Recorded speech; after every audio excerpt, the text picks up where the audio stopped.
Breaking announcement from the FBI, this is really big. Barack Obama's bribery plot with the Russian government has been uncovered by the FBI. Right before this bribery occurred, Obama approved a very controversial nuclear deal with Moscow that will turn the Russian meddling narrative on its head.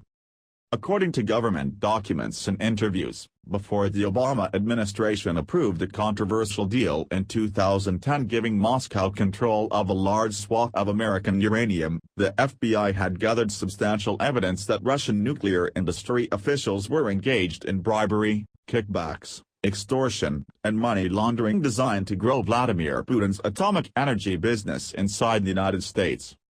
Federal agents used a confidential U.S. witness working inside the Russian nuclear industry to gather extensive financial records, make secret recordings and intercept emails as early as 2009 that showed Moscow had compromised an American uranium tracking firm with bribes and kickbacks in violation of the Foreign Corrupt Practices Act, FBI and court documents show. They also obtained an eyewitness account, backed by documents, indicating Russian nuclear officials had routed millions of dollars to the U.S. designed to benefit former President Bill Clinton's charitable foundation during the time Secretary of State Hillary Clinton served on a government body that provided a favorable decision to Moscow, sources told The Hill. This massive racketeering scheme was conducted with the consent of higher-level officials in Russia who shared the proceeds from the kickbacks, one agent declared in an affidavit years later. Rather than bring immediate charges in 2010, however, the Department of Justice, DOJ, continued investigating the matter for nearly 4 more years, essentially leaving the American public and Congress in the dark about Russian nuclear corruption on U.S. soil during a period when the Obama administration made 2 major decisions benefiting Putin's commercial nuclear ambitions.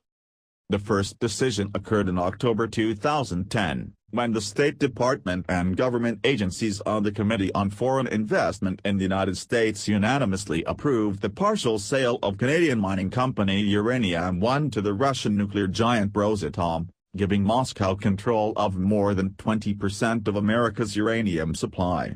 The Hill. This scandal was hidden from the American public until Donald Trump threw it in Hillary Clinton's face during the presidential campaign last year. But because Hillary Clinton was neck-deep in the scandal, the mainstream media tried desperately to cover it up and bury it alive, largely succeeding. Former Representative Mike Rogers, Republican Michigan, who chaired the House Intelligence Committee during the time the FBI probe was being conducted, told The Hill that he had never been told anything about the Russian nuclear corruption case even though many fellow lawmakers had serious concerns about the Obama administration's approval of the Uranium One deal. Not providing information on a corruption scheme before the Russian uranium deal was approved by U.S. regulators and engage appropriate congressional committees has served to undermine U.S. national security interests by the very people charged with protecting them, he said. The Russian efforts to manipulate our American political enterprise is breathtaking. All this happened on Barack Obama's watch though, and it didn't seem to be a problem as the media refused to cover this story. What's even more astounding, are the connections with the current Russian hacking narrative that the media refuses to stop covering even though there is not one shred of evidence that Russia meddled with the election or changed the outcome. The probe into Vladimir, the main Russian overseeing Putin's nuclear expansion inside the United States, began in 2009 when Robert Mueller, now the special counsel in charge of the Trump case of Russian election meddling, was still FBI director. And it ended in late 2015 under the direction of then FBI Director James Comey, who Trump fired earlier this year. Mikron was a director of Rosatom's Tenex in Moscow since the early 2000s, where he oversaw Rosatom's nuclear collaboration with the United States under the Megatons to Megawatts program and its commercial uranium sales to other countries.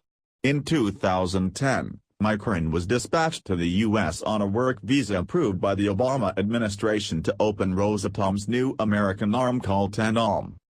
As part of the scheme, Mikron, with the consent of higher-level officials at Tenex and Rosatom, both Russian state-owned entities, would offer no-bid contracts to U.S. businesses in exchange for kickbacks in the form of money payments made to some offshore banks' accounts, Agent David Garden testified.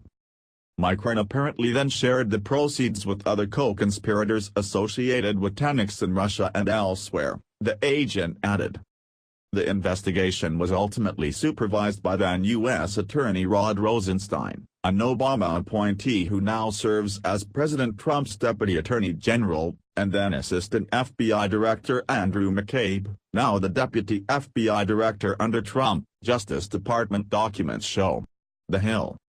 Evidenceless media propaganda attempts continue as they try to convince the public that Russia wanted Donald Trump to succeed over Hillary Clinton. But based on this scandal alone, why would Russians even consider Trump as an ally when Hillary and Obama were colluding with them for financial gain early on during Obama's first term? We now know who is really guilty of colluding with the Russians.